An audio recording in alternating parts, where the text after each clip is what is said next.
Hey guys, this is our Can-Am Rally 175 ATV with a Ninja EX500 motor in it.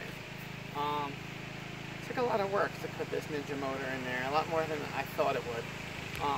The Can-Am 175 motor, it wasn't a bad little motor, and the transmission was a big piece of garbage. We have a Honda 50 with a better transmission than that Can-Am 175. But here's what we did. I'm close. First I built this tube steel frame out of like mild steel, welded it all up, and then built it up around, made this whole top piece to hold the motor in place. And then I cut up the EX500's exhaust and just wedged it and cut wedges and made it fit, and got some auto parts store exhaust pipes, which head out to a Ducati 1098 muffler.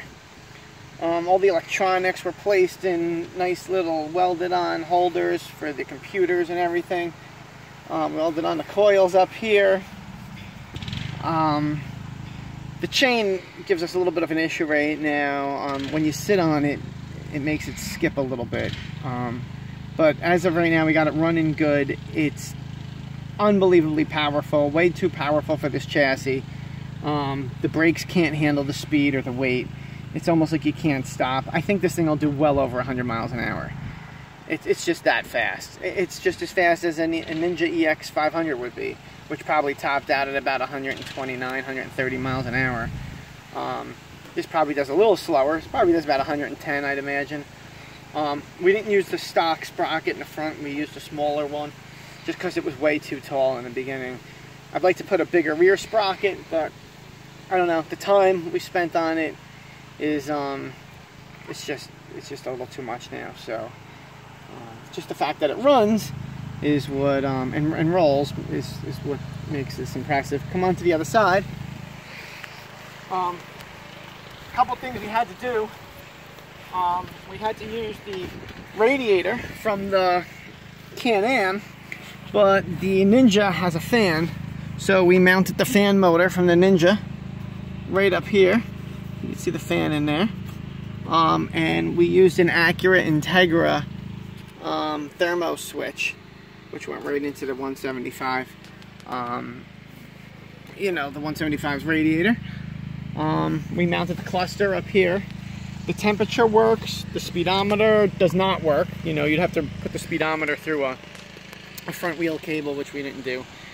The tachometer works good, the headlights work good. You can see up here, here's where the radiator cap was for the Ninja, and their thermostat's mounted in there. Seat comes right off. You see the battery, kept it in the same spot. Oh, blew a hole in one of our, that probably got sucked right in the motor. These are our makeshift air filters that obviously don't work. Regular air filters, I couldn't get them to fit with the frame, the way the computer's in there, so I got to get a different foam that breathes easier than the foam I'm using. As you can see, this gas tank was totally custom. We took the rear rack off. It's all aluminum. Nice piece here, and if you look at the back, that's all welded aluminum. First time, people told me I wouldn't be able to do it, but as you can see, these welds came out really nice. It's my neighbor's lawnmower blowing up next door. And that's about it. Here, let's fire it up. Here.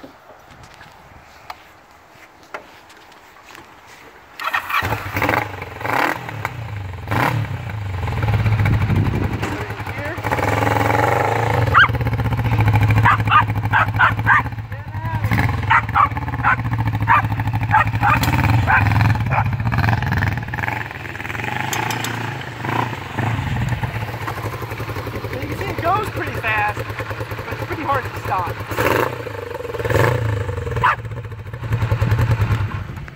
Wiring it was a lot of fun. Some things that Can-Am does are totally different than Kawasaki, like the kill switch. When the kill position is run, and in the run position it kills the motor. We used this lever, this brake lever, as a clutch lever. custom cut cable lengths to make that happen. Other than that, my advice is don't try this at home. It was a lot of time, and it probably wasn't worth it because it'll never be like this great machine for riding, but it was an experience. Have a great day, guys.